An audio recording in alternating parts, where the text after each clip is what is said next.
Today we're covering our most recent trip down to Walt Disney World that we just got back from yesterday.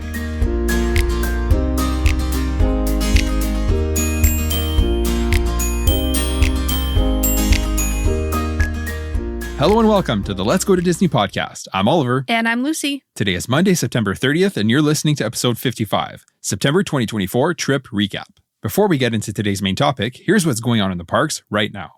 Just a couple of new items today. We've got a lot to cover. A Star-Lord meet and greet is coming to Epcot, and it's going to be live by the time this episode airs. He is currently meeting in the green space near the front of the Guardians of the Galaxy attraction.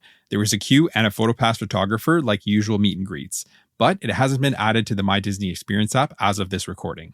There's been another change to the DAS program, so when the new system came into effect earlier this year, the DAS Pass was good until the expiration of your ticket or 120 days, whichever occurred first. Now that's going to be increased to 240 days. This is going to be most helpful to those who visit more often, like annual pass holders, because it's going to reduce the frequency of time between applications. So essentially, you'll be able to have a longer period of time from the time you applied to the time that it lapses and that you're going to have to go through the process again. Yeah, that'll be so nice for the people that need to use the DAS Pass so that it's less worry for them then. Exactly.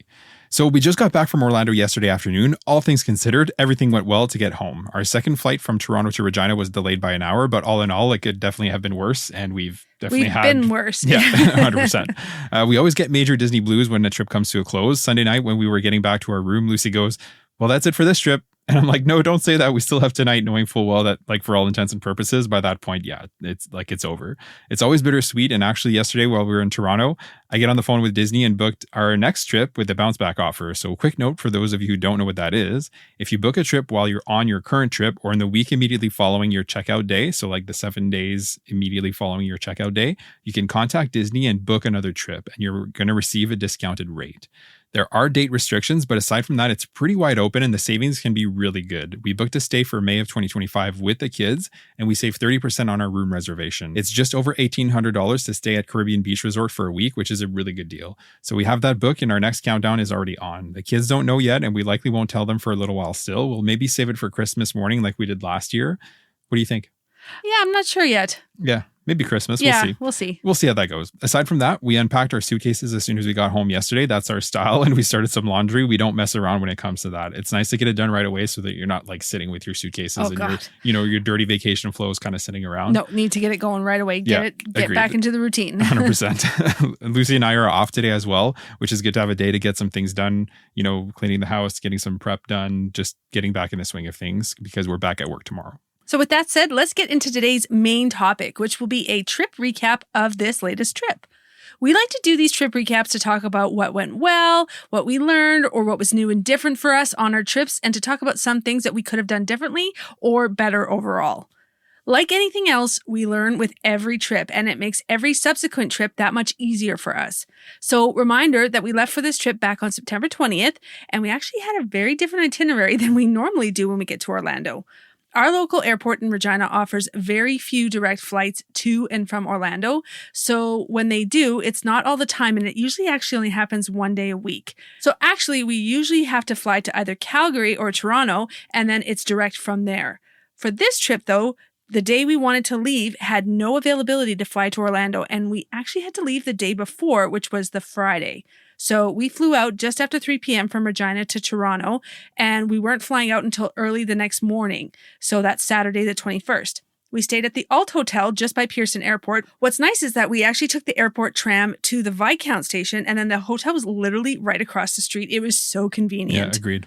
If any of our fellow Canadian listeners have ever stayed here or are maybe planning to stay there, if needing like a little bit of a sleep during a layover, we definitely recommend this. It served its purpose. It wasn't anything to write home about, nothing fancy. The hotel was pretty minimalist, all things considered, but we were literally there for 8 hours, just long enough to sleep and shower. It was perfect. We both slept very well, actually. I think it's just because it took a lot of pressure off. Yep. So then we landed in Toronto around 8:30 p.m. on that Friday, headed to the hotel, slept till maybe 4 a.m., and then we were right back at the airport for our 7 o'clock flight to Orlando. Yeah, exactly. Like Lucy said, it was a change for us not arriving the same day we left, but one nice thing is that our first day in Orlando, we were there like super early. We landed just before 10:30 a.m., and as you guys know, if you've been listening for a while, we always carry on, right? So we roll our clothes real tight, and it allows us to fit everything in a carry-on baggage. So as soon as we were off the plane, we were in our Uber. One thing to note, The cost of an Uber from the airport to Disney is usually in that $40 to $60 range, at least in our experience, like trip over trip. Mm-hmm. Universal is not quite as far. And so it was a little bit cheaper. It was about $30 to get to our resort rather from the airport. That's another thing that was a little different for us on this trip. We did Universal for the first 3 days, and we normally do Disney during our trip, like only Disney. And when we do Universal, we normally put it at the end of the trip instead of doing it first. But we wanted to be fresh for our Universal days this time around, so we opted to put those days on the front of the trip. We stayed at the Lowe's Royal Pacific Resort at Universal, which is one of their premier resorts and does qualify for unlimited express pass for everyone on the reservation. And the best part is that this includes your check-in and check-out day. So when we arrived at the resort, we checked in, but our room wasn't quite ready yet. Like it wasn't even noon at this point, right? So we changed into lighter clothes since it was already hot in Orlando, and then we checked our bags with Bell Services. We walked a city walk from our resort, which is less than 10 minutes from Royal Pacific. I think it's like 7 minutes. It's a perfect walk. Yeah, it's not far at all. And then they have a security checkpoint on the walkway that leads to City Walk, which never has a long line because it's reserved to be used only by resort guests, which is actually really nice. And we were in Universal Studios Florida Park just before 12:30, which was awesome. One quick note as well, we had chosen will call pickup for our tickets. So we actually had to stop at the ticket window just outside of the parks to pick up our tickets. So if you've ever been to Universal and if you haven't looked for this, next time you're there, a lot of people wear lanyards there. This is because your room key doubles as your express pass if you are a resort guest. So people will put those in those little plastic holders so that they can scan it really easily when they get to the attractions or entering into the parks. Yeah, exactly. You can also put your park tickets on the other side so that both your express pass and your park ticket can be accessed as you're making your way through your day, riding the attractions and hopping from park to park. Yeah, exactly. And like you need to show your park to park ticket to get on the Hogwarts Express. You do, yeah. So it's just You're nice to have leaving the around your park to neck. go to another one. Yeah. So we actually had lanyards from previous trips, but of course we forgot them.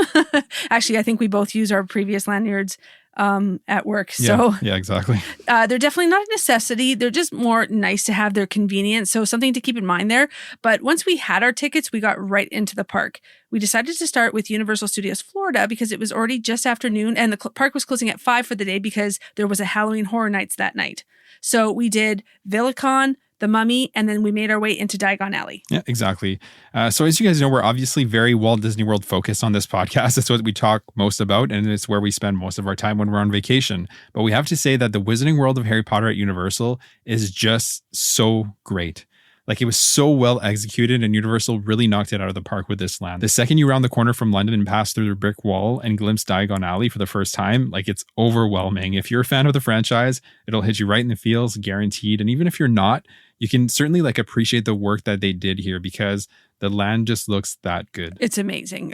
There are no words. You have to see it to truly understand what we're talking about. 100%. So we were feeling pretty hungry at this point, so we decided to share some fish and chips at the Leaky Cauldron, which were absolutely delicious. And I'm actually not a huge fan of fish, and these were delicious. Yep, so good. The restaurant is actually really well themed here. So depending on how busy it is, sometimes you can go right in, sit down and order from your phone or from the registers. But it was really, really crowded. So people were mobile ordering and having to wait in line to be seated. So when a table became available, cast members will take you to your table, and then you would be able to enter your table number while you're mobile ordering. And then shortly after that, cast members will bring you what you ordered. It's a really efficient system and it went very well. So just be mindful that when it's busy, you will be facing some sort of a wait depending on how busy it actually is. After that, we went and rode Escape from Gringotts, which is the attraction on this side of Wizarding World. It's still great. It's a really fun attraction. We love this one. We do like this one a lot. We just kind of wish, and we've talked about this before, we wish there was more of a track in between the screen elements. So not to give too much away, but if you haven't ridden it yet, the ride is a mix between screen 3D elements and a roller coaster. But to be honest, there's not much coaster in between the screens. Yeah, it's definitely exactly. lacking. I think they could have done a little bit more. It's Agreed. Truly still a great ride. Don't get us wrong. We wish it just had a little bit more thrills in between the scenes. That's all. But still a great ride and a must do if you're in the parks. Yeah, still like Lucy said, it's just that there's not much track in between the screen elements, like in certain bits. Like literally, like you're in front of a screen, you see a scene, and then you're like, 2-3 seconds, and then you're in front of another screen. It would just have been nice if there was more track in between. They start off strong with the track scene, but we won't say too much. But like with the track scene, but then it kind of just again wavers from there. Still really good. Like it's a Harry Potter ride. It's still awesome. It's just a thought. Yeah. After we were off from there, we grabbed some ice cream at Florian Fortescue's, which is the ice cream shop from the franchise, and it serves soft serve as well as hard pack ice cream. Lucy had the chocolate and raspberry ice cream, if I'm not mistaken. And I had the mix of strawberry and peanut butter and the salted caramel blondie. We both liked our choices. I definitely prefer the strawberry peanut butter over the salted caramel blondie, but it was a close second.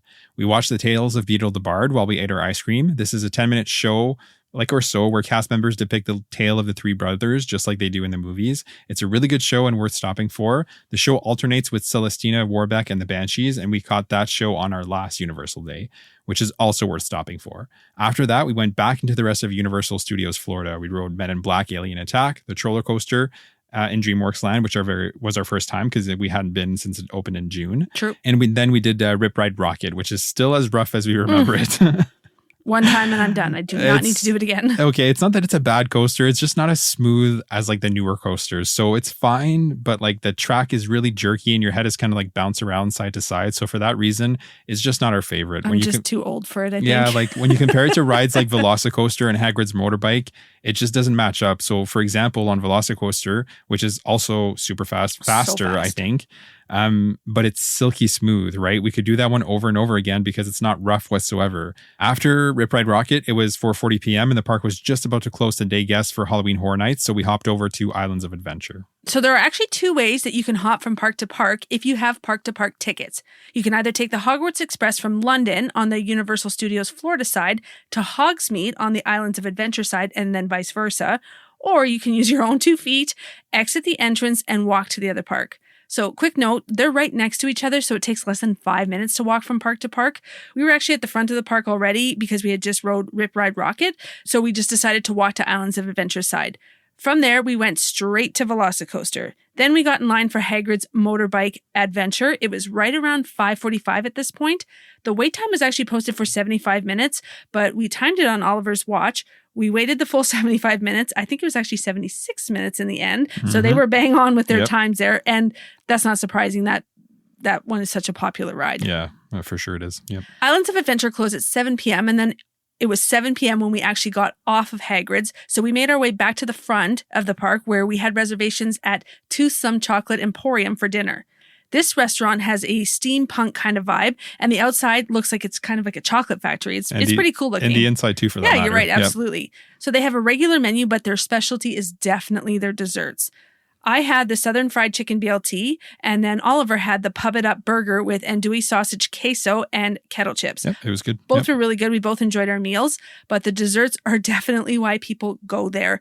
Oliver had the Heavenly Hazelnut Milkshake, which was Nutella ice cream, hazelnuts, Nutella cocoa powder, and whipped cream. You guys, like, this thing was ridiculous. The amount of whipped cream and garnishes on top was exactly that, like over the top. But it was delicious and it tasted great. Absolutely. And then I didn't really have the stomach for a big milkshake like that. I'd already been pretty full for my supper. So I just decided to try the chocolate creme brulee, which was also very tasty. I do love creme brulee, so this was perfect. Yep. From there, we went back to our resort and we called it a night because we were definitely beat having gotten up so early for our flight. We really wanted a good night's sleep because we actually had the Halloween Horror Nights the next night and we knew it was going to be a long day. Yeah, exactly. So the next day, which was the 22nd, we were up early and we were doing early entry at Islands of Adventure. The park officially opens at 9, so early entry started at 8 o'clock, which isn't really that early, right? So we grabbed coffee at Tuk Tuk, which is a grab-and-go location at the Royal Pacific, and headed to the park entrance right around 7:30. Mm-hmm. There were quite a few people there already. We were actually a little bit surprised. Yeah. But we were maybe like 25 or 30 people back from the front of the touch points. Once the park opened, we, like everyone else, made our beeline for Hagrid's, right? One thing to keep in mind for Universal, most rides have you secure your park bags before you ride. Disney's the opposite, right? At Disney, the vast majority of attractions let you take your park bags on the attractions, like even larger bags like backpacks. That's like a no-go at Universal. The vast majority of rides have you secure your bags, even smaller ones like the crossbody eyewear. The reason I mentioned this here is because we were in a good spot to ride Hagrid's first thing, but as people were entering the queue, one person from their party would zoom out to find a locker, putting their bags inside, and then hop back in the queue. We did the same thing. I secured my bag and joined Lucy before she officially like entered the queue, like where it actually enters like past where the standby time is like listed. Otherwise, she would have waited for me at the front of the entrance. We're not the type of people to slide in front of a bunch of people to catch up to the one person in our party, right? We were on the ride in about 10 minutes or so, and most of that wait was actually like walking through the queue to get to the front of the attraction. And man, oh man, is that roller coaster ever so good. So good. We absolutely love this one. One of the best in all of the parks in Orlando, Disney World included. Once we were done there, we made our way to the Velocicoaster, which had a posted 20-minute wait, but we waited closer to 10 minutes. It's still early entry right at this time. Reminder that much like Disney, during the hour of early entry at Universal, there's no express pass, just like there are no lightning lanes during the half hour of early entry at Disney. But it's okay because lines are still short at this time of day. We actually rode Velocicoaster back to back and then did Jurassic Park River Adventure. After that, we made our way back into Hogsmeade and actually walked around a little bit to enjoy the atmosphere. And then we rode Forbidden Journey, which is the attraction located inside the castle on this side of the resort. Once we were done there, we took the Hogwarts Express into Diagon Alley on the Universal Studios Florida side. We shared a hot butterbeer before the day got too hot for hot beverages. And I have to say, I have to think that the hot is my favorite. I think so too. It's mine as well. It's super sweet, just like the other butter beers, both cold and frozen. But there's something about the hot that I really enjoyed. So it slid its way into the top spot for me, I think, for sure. After that, we rode Gringotts again and went into Universal Studios Florida, the broader park. We did Money Me again. We loved that ride. Then we did Transformers, which is similar to the Kong attraction on the Islands of Adventure side. It's a mix of motion simulator and screen elements. Yeah, and then after that, we went and checked out the Halloween Horror Nights Tribute Store, which is located inside the park near the Mummy and Jimmy Fallon attractions. The Tribute Store was so well themed. It's almost an experience in and of itself. The best part is that it's open during regular park hours and not just during your event. So you can actually walk through, do some shopping, even if you aren't taking part in the event at all. The store works like a walkthrough, not unlike the houses in each area of the store is themed to the different houses for the year. The windows are all blacked out, so it's mostly dark, and it's decorations and prop pieces, graffitis, so much more in each area of the store that adds to the theming of each area. They have merch for all the different houses with more of an emphasis on the popular IPs like Ghostbusters, Insidious, and A Quiet Place for this year. If you're ever at Universal during this time of year, we highly recommend walking through the store to check out the theming in each area of the store. Again, totally worth it even if you are not partaking in the special event. After we were done there, we headed out of the park for a little while and had lunch at Bubba Gump Shrimp at City Walk. This is definitely one of our favorite restaurants. We always eat here when we're visiting Universal Orlando. We've actually eaten at locations all over as well, including New York, London, and the West Edmonton Mall in Alberta. I had the shrimp New Orleans and Oliver had the jambalaya. It was delicious. As always, those are our go-to dishes. Yeah, exactly. Every single time. We also then decided to check out the Epic Universe Preview Center, which was super cool. It was so much fun. Yep. They actually have a photo set up for each of the 5 new lands coming to the new park and then merchandise for each land as well, which I thought was a really good idea on their part. Yep. And then in the center, the coolest part of this is that they have a giant model scale of what the parks, lands, and Helios Grand Hotel will actually look like. Yep. Definitely my favorite part of this whole store. Seeing it all together in one giant piece really put it into perspective. It is going to be amazing. This is going to be a massive park. Each land looks absolutely amazing. Yeah, agreed. It was really helping to put in perspective to see it all together, right? Yeah. Because we've seen bits and pieces and videos from each one, but just seeing it all put together at scale, it's going to be unreal. Absolutely. We cannot wait to step foot in this park and then experiencing everything that it has to offer. And then after that, we decided to head back to Islands of Adventure. And then we did a few more attractions like Hulk, Spider-Man, and Kong until around 3 p.m.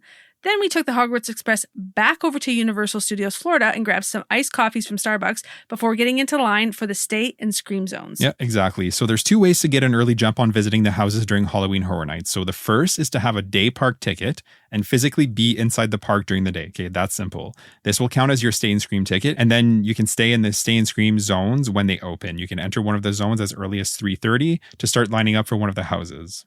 Or you can purchase a Stay and Scream ticket, which grants you access to the park as early as 3 p.m. And then you can enter one of the Stay and Scream zones to be some of the first guests to get in line with the day guests in these areas as they open at 3:30. Previous years, there's been many other Stay and Scream zones, but this year there's only 2. The New York Stay and Scream area, which is near the Mummy and Jimmy Fallon attractions, which will give you first crack at the Ghostbusters, Insidious, and Quiet Place houses. As you can imagine, this is the more popular of the 2 Stay and Scream areas, and it's the first to get to capacity. Yes. And the second is the World Expo Zone, and it's near the Men in Black Alien Attack area of the park, and it gets you first crack at Goblin's Feast, Eternal Bloodline, Slaughter Cinema, among others. All that to say is we got in line at the New York area as soon as the area opened at 3:30, and we got in line for the Ghostbusters house. While we were in line before the houses open, I went and grabbed us a couple of event exclusive snacks, right? Just to use up that time because we were just waiting around doing nothing anyway. So we had the Twisted Tater and the Stay Puft S'more, which looked exactly like the little marshmallow men from Ghostbusters. So cute. It was so well done. Yeah. And they actually flame broiled it with an actual torch, and it was cute. It was good. Absolutely. And then right around 5 p.m. from the holding area, we were let into the queue for Ghostbusters, and we were pretty close to the front of the queue. So just before 5:15, we saw the scare actors walking into the house. They were wearing robes to hide their costumes, but you could definitely see some of it, and everyone was clapping and cheering for them, which was actually really cool. Yeah, that was getting cool. everybody hyped up. It was a lot of fun. And then pretty much right at 5:15, the first guests were able to go into the house. We're not going to give too much away just in case you are heading there this year, but the house was really, really well done. This is not your local haunted house. These are basically movie sets and are so impressive. As soon as we were done in that house, we were held at the exit while people were filtering into the Quiet Place house, and then we're being let in before we were able to move on from there. It's kind of hard to explain, but in that first bit of the party where lines are all over the place as people are entering the queues from the different houses, it can actually be quite confusing. And then there's gates and barriers all over the place. Yeah, agreed. Yep. We immediately got into line for Insidious, which had a posted 65-minute wait already. And we weren't in the Ghostbusters house for very long, so that jumped up really fast. Yep. We were sweltering in the sun at this point, and it was setting, and we waited just over an hour to be sure to get into the Insidious house. Yeah, agreed. The 65 was 65. Yeah, absolutely it was, if not maybe a little bit more. Yep. Of all the houses, this was the scariest in our opinion. Agreed. And one of the actors got Oliver really good. It literally took him 2 seconds before we exited the house, and a security guard. Actually, I don't even think it was a security guard. I think it was a legit sheriff, a police officer, was standing at the exit. He got such a good laugh at your expense. Oh, man. We couldn't stop laughing. It was hilarious. We were so scared. 2 seconds before I leave the house, there's just a scare actor that gets you right at the last second. And obviously I jump, right? And then I immediately start laughing. And then, yeah, you're right. Police officer just roaring he got a kick. I'm sure he had an entertaining night if he got to stand there for a while. Yeah, that'd be a decent post. I don't know if it's overtime or what it is for those guys, but that's good. But yeah, that was definitely the scariest one. Ghostbusters is my favorite in terms of theming because I like the IP, but scariest definitely Insidious. Oh, it was terrifying. One thing we didn't mention yet is that you can actually get express passes to skip the queue at the houses. This is a separate purchase from your event ticket, and even if you are a guest staying at one of the premier resorts and have express passes with your hotel stay, these actually don't count towards this event. You actually, if you want to skip the line, you have to purchase the event express passes. There are also no unlimited options. The express passes allow you to skip the queue at each house only once. So we used our early time in the parks to do Ghostbusters, Insidious, and Eternal Bloodline using Standby. And then we were able to do Insidious and Ghostbusters a second time using our express passes. Yeah, exactly. So from there, we headed to Eternal Bloodlines and did that Standby. But by the time we got out of there, both Goblin's Feast and Eternal Bloodline had shot up to over 35 minutes wait. So from there, we started using our express passes to skip the queues. Yeah. We enjoyed a few more snacks, walked through some of the scare zones. The best one, in our opinion, was Demon Queens. It was just really well done. Yes, it was. And we weren't sure what to expect, right? But the actors are really good, right? They stay in character and they do their creepy thing walking around. There is a lot of actors too. That was one of the things that surprised me the most is we thought there would be a few, but there was several, so many. Lot in each scare zone. They don't touch you. So if you're worried about that, rest assured they don't do that, right? They come close, but they don't put hands on you. And it's important that you don't touch them. Remember, it's a team member acting under there, right? They're playing their role. Yeah. So and they will not touch you. They might come up behind you creepily and face you, but they will never touch you. No, exactly. Just don't react and punch them or something. Yeah, exactly. And then we checked out the first showing of the live show, which was Nightmare Fuel Nocturnal Circus. So the show is about a half hour long and it features acrobatics, pyrotechnics, aerialists, among other elements. The show is definitely not for kids, okay? So and there were kids in the audience. I couldn't believe it. There were some small ones. I was surprised. But the announcement they make before the show warns that, it's edgy and, to quote them, sexy. And yes, okay, we can confirm that it was all that they said it was. Okay, the recommended age for this event is at least 13 years old, and that's on the low end for sure, right? We saw some kids who look younger than that, and some of the performance would be too mature for little ones for sure. We wouldn't take our kids to this event, let's just say that, until they're much older. Having said that, we definitely found the show to be really, really well done. The music was good. The performance did an amazing job, right? Some of the acrobatics are on point, really impressive, and the whole thing was really well done.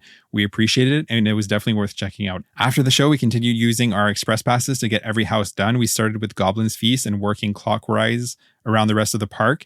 And then we ended with Ghostbusters, Insidious, and A Quiet Place being the last one that we actually did. It was right after midnight at this point, and we had walked through every house, some twice. We'd walked through all the scare zones. We enjoyed the snacks we had wanted to try, and we saw the show, right? We were super tired, so we walked back to World Pacific and called it a night. It was a long night for sure. But it was really good. Absolutely. No regrets doing it whatsoever. No, agreed. This was our first time doing Halloween Horror Nights, so here's our key takeaways. It's decidedly way more adult than Mickey's Not So Scary Halloween Party. Mm-hmm. It's actually scary and edgy and definitely aimed for a teenager/adult crowd. I'm not a big horror guy, right? So I don't really care for like horror movies and IP. I've seen some of the more mainstream stuff because Lucy enjoys it, but I'll never seek it out by any means, right? So having said that, I wasn't sure what to expect going in, but I did enjoy myself. The effort that goes into these events is massive, and the quality and detail that goes into the sets in the houses is really, really impressive. I like the Ghostbusters movies, and I really like that house. It was my favorite by far. So all in all, if you like horror movies and that kind of stuff, I definitely think you're going to enjoy this event. Even if you're not the biggest fan like me, if you can see past that and try to appreciate the planning that it takes to do this, you can 100% see the value in it. We did our best to immerse ourselves in the atmosphere, and we did have a good time. Mm-hmm. One thing that is great about this event as well is that the scare zones and houses change every year. So it keeps it fresh year over year, which is pretty cool. I think that is cool for like, especially locals who get to go every year. That's exactly. So cool. And like, even for you, right? Let's say you go, like we went this year in 2024. Let's say we skip a year, we go in 2026. The event's going to be completely different. Yeah. The houses will be different. The scare zones will be Yeah. different. It's just, it keeps it like new. Absolutely. And if you love horror, like I do, horror is my favorite genre. I can't say that word. Yep. Genre of movies. It's definitely my favorite. Yeah. I absolutely loved this night. It was perfect. Yeah, agreed. All right, so that was a pretty late night. And then the next day was our checkout day and the last day at Universal and then our check-in day at Animal Kingdom Lodge and our first Disney day. So we were up fairly early considering how late we went to bed. Yep. Then we packed up our suitcases, dropped them off at Bell Services, grabbed coffee at Tuk Tuk again, and then we hadn't actually intended to do early entry again. We were like, oh, we're going to sleep in. But no, we were up. So we ended up being a touch earlier than actually the day before. So we decided to ride Hagrid's first thing again, got right on, and then we did the similar thing as the day before. We did Velocicoaster, Forbidden Journey, went back to Universal Studios Florida and did Gringotts again. We had some ice cream, and then we finished with doing some of the rides we hadn't actually done yet, and then doing some a second time. We called it a day just before 3 p.m. and then we walked over to Royal Pacific. We grabbed our suitcases and bags from Bell Services, and then we took an Uber to Animal Kingdom Lodge. Yep. When we arrived, for some reason, mobile check-in hadn't worked, and so we had to actually stop at the front desk, which we don't normally have to do. No, exactly. This was just before 4 p.m. at this point, and we got checked in, no problem, and then we were in our room right around 4 p.m. We were pixie dusted, Yep. which we've never had that happen before, Yeah. because we actually hadn't booked a Savannah View room. And you can see where I'm going with this, but we 100% did get a Savannah View room. Yep. It was perfect. When we checked in, we could see zebras and giraffes from our balcony, and it was such a special surprise. We were just so thrilled and thankful for that. Yeah, 100%. Not something they have to do, right? But again, it's just that Disney difference. Like, it was just, we checked in, we looked outside, and we're like, what? So yeah, we weren't super expecting happy. that. Nope. We had no idea where our room was going to be. We were just walking, not thinking anything of it. And then all of a sudden, oh my gosh, Yeah. look at our view. Yeah, it was awesome. So we unpacked and set the room up the way we like it since, we were now going to be here for 6 nights and until we would be leaving for home again. So one thing we had to do was to activate our annual passes. So we had let them lapse last year and we had purchased them again for this trip. You actually can't activate them at your resort. You have to go to guest relations at either one of the 4 parks or Disney Springs. So we headed into Disney Springs and stopped by guest relations first thing and got those activated. It immediately gives you a 20% off merchandise and 10% off table service dining at most restaurants, which is nice and one of the biggest perks of the pass, in my opinion, aside from being able to, hop in and out of the parks basically anytime you want. Yeah, agreed. We then went and did a bit of shopping and stopped at Gideon's. It was Monday afternoon, so it wasn't too busy. We picked up the Sea Turtle cookie, which is a chocolate chip cookie with caramel, pecans, and sea salt. And it was ridiculously good. This might be my favorite one of the Gideon's cookies I've ever tried. We thoroughly enjoyed it. If you've ever seen or ate any of these before, you know how big they are. So we had a couple bites and saved the rest and ate it over the next few days. We had late reservations for Boma for dinner back at Animal Kingdom Lodge, because we didn't know how late we'd be at Universal. But given that we, had left mid-afternoon, we decided to cancel our Boma reservation and we booked a table at Frontera Cucina, which is inside Disney Springs, for dinner instead. We went in and out of the shops, did a bit of shopping, and ate around 6:30. It was a great dining experience. I had the avocado margarita, which is similar to the one in Epcot, but I found it to be like creamier. Yeah. You tasted it. What did you think? It was really tasty. It was super creamy. It was yummy. Yeah, exactly. And you had the sangria, which delicious as always. I love a good sangria. Yep, exactly. We shared the chips and guac to start, which were really, really good. The guac was like nice and rich. It was very fresh. Yeah, absolutely. Lucy had the carne asadas tacos, and I had the carnitas with slow cooked pork shoulder. And both were really, really good. That pork shoulder was like crispy in some bits. Yeah. Oh my God, it was just unreal.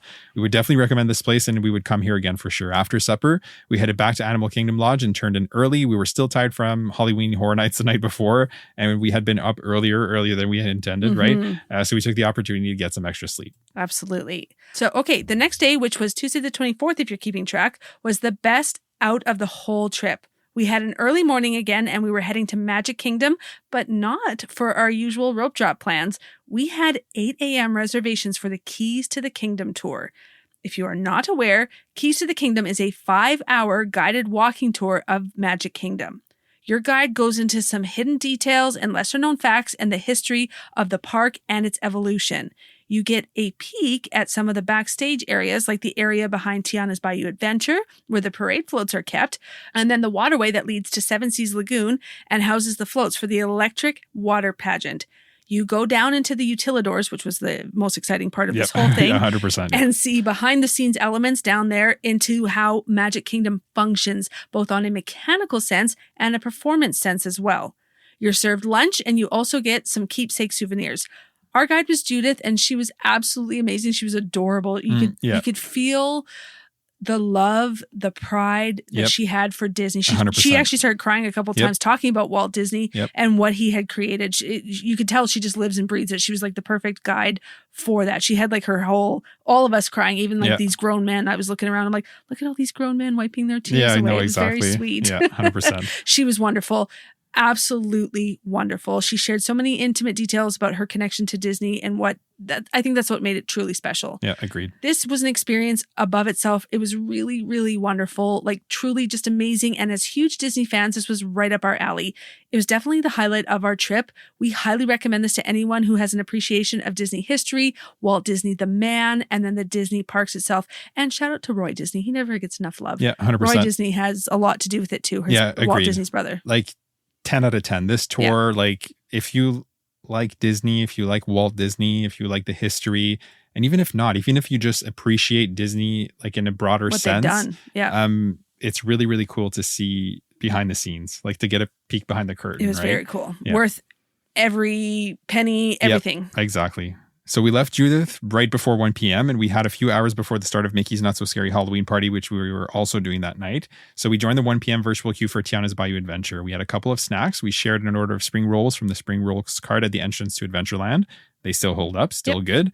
We also tried Tiana's beignets from Friar's Nook. So pro tip, by the way, you can find them at Golden Oak Outpost, which is right near the attraction, but it's usually busy and it doesn't have mobile order. They have the exact same ones at Friar's Nook in Fantasyland, and that does offer mobile order. So we took it easy and relaxed for a while before the party.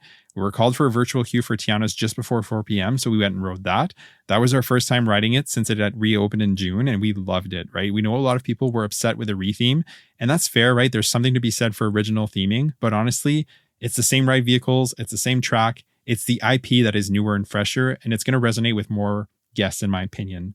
We personally love the change and are 100% on board with it. I am 100%. I like it better. Yeah, agreed. We know not everyone was going to agree with that, but that's okay, right? After that, we picked up our Mickey's Not So Scary party bands, trick-or-treat tote bags, and party map from Tortuga Tavern.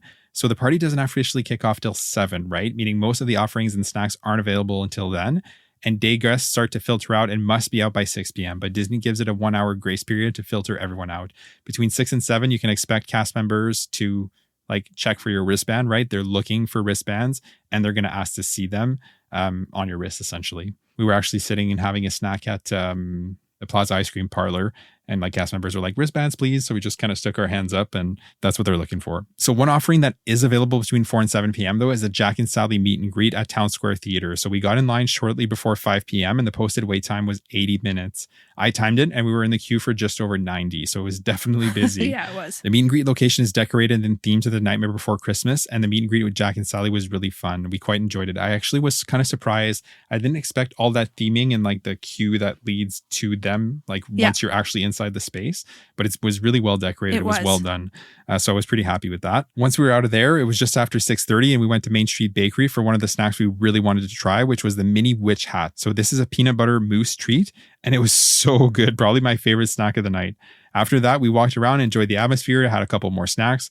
We stopped by the trick-or-treat station next to PhilharMagic and we saw Maleficent and the Evil Queen in there. Again, we weren't expecting that at all. We just thought, all. oh, we should trick or treat because last time we went, we didn't do it at all. And I'm like, that's part of it. And it's lame that we haven't done that. So we did. And we got so lucky seeing the two Maleficent and Evil Queen there. No, exactly. And after that, we headed over to Frontierland and we saw the Cadaver Dans, which were funny and the singing is unreal. They're so talented. And then we also got to see the Ghosts from Haunted Mansion. So both sets of performers were really good and we quite enjoyed watching them. The Cadaver Dans returning, but the Haunted Mansion Hitchhiking Ghosts were new for this year and they were awesome. They were perfect. Like their act is mute, right? So they're like quiet, but they're expressive and they're funny and they're definitely worth checking out. After that, it was getting close to 9:30 p.m. and Disney's Not So Spooky Spectacular is at 10 p.m. and we wanted a good spot. So we headed to the hub, like the central area. We got a good spot, not far from the partner statue right in the middle of the hub. This is our favorite Disney fireworks show. Jack from Nightmare Before Christmas made his appearance as always. The projection on the castle during the fireworks are really well done for this spectacular. We always enjoyed it, and as always, it didn't disappoint. No, it was wonderful. And then the second Hocus Pocus Villain Spectacular started at 10:35 p.m.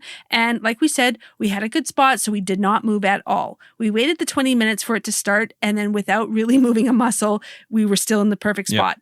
Again, this is a great show. It's hosted by the three Sanderson sisters, and there is an appearance and songs from Dr. Facilier, Oogie Boogie, Maleficent, among others. The show lasts about 20 minutes, and again, just really enjoyable, and we highly recommend watching it during the party. Honestly, the fireworks, stage show, and parade are the biggest draw for us to this party. These three things are worth the ticket price alone, in our opinion. So it was just before 11 p.m. and the second parade kicks off in Frontierland at 11:15. So we headed for Town Square and got a really good spot right in front of the train station on Main Street. This is actually a really good kept secret. Right around Town Square and Frontierland are always probably the last spots to fill up, and both offer the exact same parade. So if you don't want to scope out a parade spot 30 minutes in advance, these are really good places to go. About 15 minutes before the parade, the Headless Horseman runs the parade route on an actual horseback, and it's really, really cool to see. It sets the tone for the parade. We absolutely love this parade as well. The highlight for us are the gravediggers that make sparks in unison with their metal shovels on the pavement. It is a very cool touch. Yeah, agreed, 100%. The theming is perfect. Yep. The parade was great as always, and this is pretty much tied for first for us, along with Mickey's Once Upon a Christmas Time parade. Yeah, that's during Mickey's Very Merry Christmas Party. Yeah, 100%. Both of those parades are unreal, and I really, really like this one. So like we said, the parade kicks off in Frontierland. So by the time it gets to the front of Main Street, it was like, 11:40 p.m., like 25 minutes or so it takes to get there, right? And it lasts about 20 minutes. So it was midnight by the time it was all over, right? So given that we were basically like right by the entrance, once the parade was over, we walked out to the bus stop and we were on the first bus out of the park back to Animal Kingdom Lodge. When all was said and done, we were in bed right around 1 a.m. by the time we got showered and everything. The next day was the 25th, and we were at Hollywood Studios. We were up bright and early for rope drop, right? Given that late night. The park was opening at 9, so early entry was 8:30. The first bus out of Animal Kingdom Lodge got us there around 7:35-ish, and we were near the front for rope drop. We had a lightning lane for Slinky Dog Dash and a single pass for Rise of the Resistance, so we rope dropped Tower of Terror, which is one of our favorites.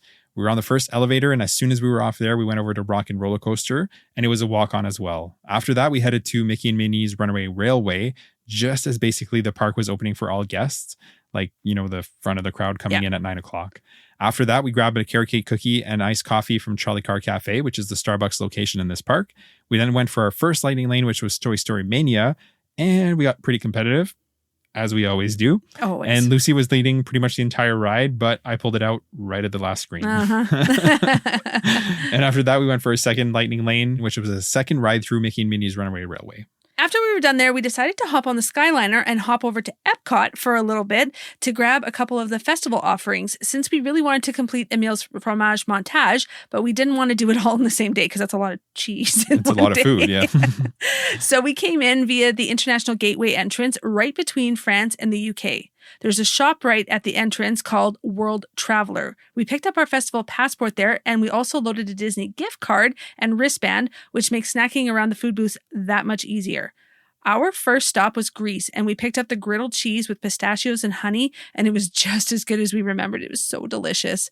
This was on the fromage montage, so we definitely got our first stamp here, which was perfect. We then continued on and stopped at the Japan Pavilion and picked up the Wagyu Tamaki sushi with beef, Japanese pickles, and spicy mayo, which was also very delicious. After that, we grabbed the Schinken noodle. Schinken noodle, there we go, from Germany, which is like a dense mac and cheese with onions and ham. And then we also grabbed the apple strudel with vanilla sauce here, and both were absolutely delicious. The food was on point that day. The Schinken noodle, I think, yeah. was on the fromage montage, so that was definitely our second stamp. After that, it was close to 2 p.m., so we actually made our way back into Hollywood Studios for our Rise of the Resistance single pass. We were able to get a lightning lane for Smuggler's Run, so we did that right after. And then after that, we made our way into Toy Story Land again, and we had our Slinky Dog Dash lightning lane. We then went back into Sunset Boulevard and rode Tower of Terror and Rock and Roller Coaster again with our lightning lanes. We checked out the Frozen show and the Muppet Vision 3D. Yeah, 100%. It was a good afternoon. After that, it was getting close to our dining reservation at Sci-Fi Dine-In Theater, which was at 6:15 p.m. We were there right around 6 to check in, and we were told by cast members that there was a problem with one of the vents in the kitchen and they were closed for the rest of the night. So surprising. It was a little sad because we actually, last time we were there, we canceled our Sci-Fi Dining reservation because we decided to do something else. So we were really looking forward to doing that this time. But things happen. Yeah, exactly. And they had guest experienced cast members helping people to make alternate dining plans, right? Again, best laid plans, right? This is one of those things that's out of our control and threw a wrench in our plans, but it's no use getting frustrated with the cast members, right? It's not their fault. So Lucy and I talked about it. We had initially intended to eat at Sci-Fi and then catch the 8 p.m. showing of Fantasmic, but we decided we'd go back to the resort and eat at Boma instead. There were reservations available close to 8 p.m., which would give us enough time to go back and get cleaned up for a nice dinner, but we weren't able to make dining reservations because it still showed our 6:15 reservations for Sci-Fi. So a lovely cast member from Guest Experience was trying to remove that from our plan so that we'd be able to make an alternate reservation. She wasn't able to do it while we were talking to her and for close to 15 minutes while she was trying to do it. So she gave us not one, but 2 lightning lane redemptions, which was good for any ride in the park except Rise. So we made a reservation for 8 o'clock at Boma for 8. Not for 8 people, for 2 at 8. Sorry, that was confusing. And it was far enough away from our existing reservation that we were able to do it, right? We rode Slinky Dog Dash and Tower of Terror with those lightning lanes from that lovely cast member. I wish I had gotten her name. I would have given her a cast compliment. Yeah. But we zipped right back to Animal Kingdom Lodge after. We had a quick shower and dressed up a little bit and had a lovely dinner. Yeah, you know what? It honestly all worked out in the end. Yep. And we got to ride Slinky Dog Dash twice, which we never thought we were going to get to do that day. So it was very nice of her. It's all good. Boma was legitimately so good. It's a buffet and they had some really great options. The lamb curry stew was delicious. They had this peanut butter rice, which was ridiculously good. Yep. They had ribs, chicken, prime ribs, salads, fresh hummus and breads. Everything was delicious. We ate way too much because it was a buffet. Yep. So, it's hard to not go all exactly. out. And they had zebra domes on demand and I had 3 or 4. Yeah, those are your favorite. Yeah, with a couple platefuls of bread pudding. It was all delicious and we definitely recommend this restaurant. Absolutely. Yep. We turned in at a pretty decent time and then the next day was Animal Kingdom. So last week, Hurricane Helene hit Florida. By the way, for those who were affected or have loved ones that were affected by the hurricane, we're thinking of you. We are so fortunate that the effects of this storm weren't bad at all in Bay Lake. This was the 26th and we had a bit of wind and rain. Disney canceled Mickey's Not So Scary Halloween party that night and then closed Typhoon Lagoon, which is the water park. But other than that, it was business as usual. We were on the first bus to Animal Kingdom. So park opened at 8 a.m. So early entry was 7:30. We were at the park right around 6:30. Animal Kingdom is always an early day. Yep. We were one of the first people on Flight of Passage. And then after that, we went straight to Nabi River Journey, which was a walk-on. We had a lightning lane for Kilimanjaro Safari. We don't usually do multi-pass for Animal Kingdom, but we knew we may want to park hop this day, so we bought it just in case. Normally, we'd actually go to Kilimanjaro Safari after Navi River journey, but given that we had a lightning lane for this at 8:30, we went and rode Expedition Everest. We kind of knew that the weather was maybe not going to be our friend, and we really wanted to make sure we got to ride it. So it was a walk-on, and we did this actually 3 times back to back. Yep. After that, we made our way to Africa and rode the Kilimanjaro safaris. And then from there, we were going to go back to Navi River journey, but it started to pour rain. Not a little drizzle. It was coming down and it didn't let up for almost an hour. And then right at 10:30, we walked into Nomad Lounge and had an early lunch there. We had early drinks. Oliver had the High Tower Rocks and I had the Lamu Libation. And then for eats, we had the Tiffin's bread service and the Bangkok chicken wings. Both were delicious and we would definitely recommend all of this. Yeah, 100%. Yeah, and normally we wouldn't go quite so early, but again, we were just trying to get out of the rain and it had stopped raining by the time we were done eating. So we decided to switch gears again from there, and I was able to book a Remy's Lightning Lane over at Epcot, so we took the bus over there. We rode Remy's and then enjoyed a couple more of the festival food items. We had the giant zebra dome from the Refreshment Outpost, which was delicious and tasted the same, except that had a chocolate filling in the center and a hard chocolate cookie base. We also had the tostada de camarones at the Mexican booth, which was tempura battered shrimp on a corn tortilla with guac, cabbage, and chipotle aioli. It was really, really tasty. That night, we had reservations at Wine Bar George in Disney Springs, so we headed back to the resort, got cleaned up because we had gotten a little damp and went back into Disney Springs. We did do some shopping, and we made our reservation, which was right around 7:30. We each had the frosé, which was really, really tasty. It was very yummy. It was refreshing. Yes. Menu was definitely more like tapas style, like with a bunch of shareable plates. So we shared the house-made hummus with naan and cucumber, which was really good, as well as the seasonal salad. We had the charcuterie board with the different meats, as well as the crispy mac and cheese bites and the saganaki on fire. That was the highlight for us. The dense, like melty cheese was delicious, and they actually it's on fire, right? They light it on fire. They pour something on it. It like flames for a little bit, and then you enjoy it. It was super delicious, yeah, exactly. And then for dessert, we popped over to the basket next door and shared the Millionaire's shortbread, which is a buttery shortbread with caramel and dark chocolate. It was really, really good. And after that, we were stuck in another downpour. We waited for it to pass before taking the bus back to the resort. Yep. The next day was our Epcot day, and Oliver actually pitched something to me kind of last minute the night before when we were in Disney Springs. He was able to make an 8:40 reservation for Topolino's breakfast at the Riviera. So we had our lightning lanes all set up for Epcot starting at 9:40. So he said, why don't we skip rope drop, which he never says, have a nice breakfast and head to Epcot afterwards. And I was 100% on board because it's always nice to have a little bit of extra sleep and not feel so rushed in the morning. So I was definitely on board. Plus Topolino's breakfast is... Oh, it's hard to say no to that for sure. Good. So we slept in a bit, got ready, and took an Uber directly to the Riviera. We had a wonderful breakfast with Mickey and the gang, and aside from being probably the best character meal on property, the food is absolutely delicious. Agreed. We both had the wood-fired steak and eggs and have zero regrets. One thing that had us both laughing was because we slept in, we had both totally forgot that we wanted to join the 7 a.m. virtual queue for Guardians. Right. Yeah. We realized it immediately at the same time when we were talking about our day, and it was just a really funny moment because we just both clued in exactly at the same time. It's funny. I forget what you said. You were like, oh, we'll have to just grab the 1 p.m. one because we forgot the 7 a.m. No, that's not even how it happened. You were like, and then, we'll write our virtual queue for Guardians. And then we're both like, we don't have one. Oh, God, we didn't do the 7 a.m. Yeah, that's okay. It all worked out. It did work out in the end. Yep. But we resigned ourselves to the fact that we would just grab that 1 p.m. virtual queue. Exactly. We had a heck of a time getting to Epcot afterwards, though. After breakfast, we walked to the Skyliner station, and it was actually down. So we walked back to the front of the resort and waited for an Epcot bus.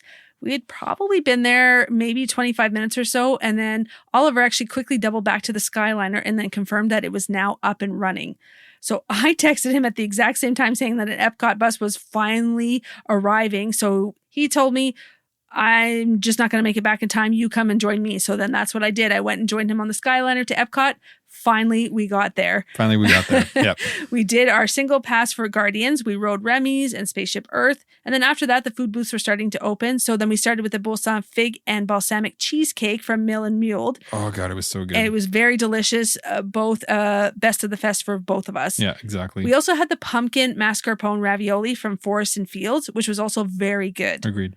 Both of those were on the fromage montage. So if you're keeping track, that is 4 out of 5 stamps for us. We were doing pretty good. Yep. And then we also had the passion fruit cheesecake and the slow roasted pork slider, along with the Alani sunrise at the Hawaii booth. Which was all awesome. Absolutely. Yeah. Everything was delicious. And then that cheesecake was our 5th stamp for the fromage montage.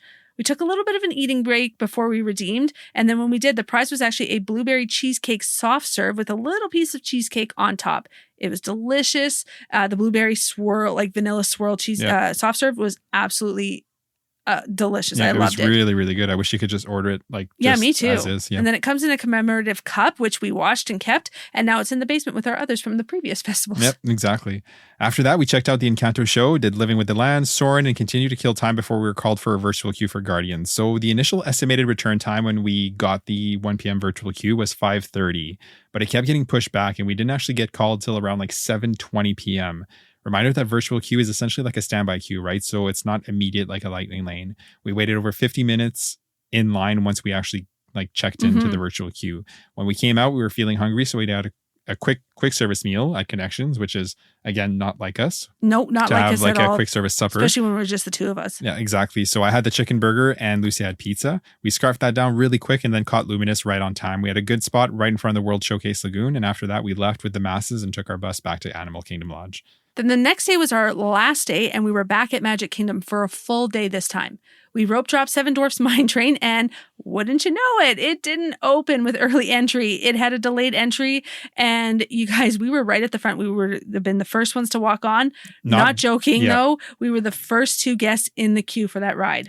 Legit, the first two people, us and the cast members. And this is actually the second time that this has happened to us, where Seven Dwarfs Mine Train wasn't ready to go at early entry. It happened with us last time too with the kids, and they didn't get to ride it that day, which really sucked. And we've always been close to the front, but never at first the front. On, yeah, that was really. I think the only reason we were first on was because lots of people bailed on it. I don't know. We were right near the front. I guess of the row. So. Yeah. Let's call it good planning. Sure. Yeah. So we decided to stick it out from 8:30 till about 9:25. So there was our early entry, completely gone, waiting in line. And then our lightning lane for Tiana's was at 9:25. And wouldn't you know it, the ride opened literally right minutes before we were going to decide to give up. So we were the first on the train for Seven Dwarfs. And then after that, we zipped over to Tiana's for our lightning lane. And then we were actually called for our virtual queue while we were riding it. So we got to ride it back to back. And the virtual queue was only actually a 10-minute wait. So it was perfect. We barely got wet on the first ride, but we both got drenched on the second one. Absolutely drenched. We should have known better. We sat in the second row on the second time, and that was our bad. We should, and because cast members will let you, if you ask nicely, they'll let you sit in the back row so you don't get the front. wet. If you want to get wet, you can sit in the front. Really if you want to stay relatively dry, you can sit in the back. So it's completely on us. We should have known we would have got drenched on the second one, and we did. After that, we rode Peter Pan, Big Thunder, Pirates of the Caribbean, Haunted Mansion, People Mover, and then we had to dip into Pinocchio Village House for a little while because actually the rain came down quite a bit. Mm-hmm. The weather was kind of all over the place. Yep. In between, we had the new version of the fresh fruit Nutella sandwich at Sleepy Hollow. The new version is a Mickey waffle with the same toppings. It was good, but we definitely prefer the older version. I think it's because you get a little bit of that Nutella spread more than you do just the drizzle on this new one.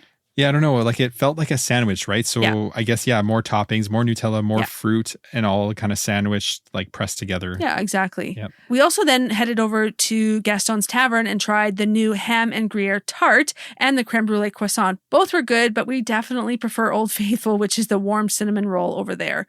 After that, we were both quite damp from Tiana's and the rain, so we actually decided to go back to Animal Kingdom Lodge to freshen up for our dining reservation at Ohana for dinner.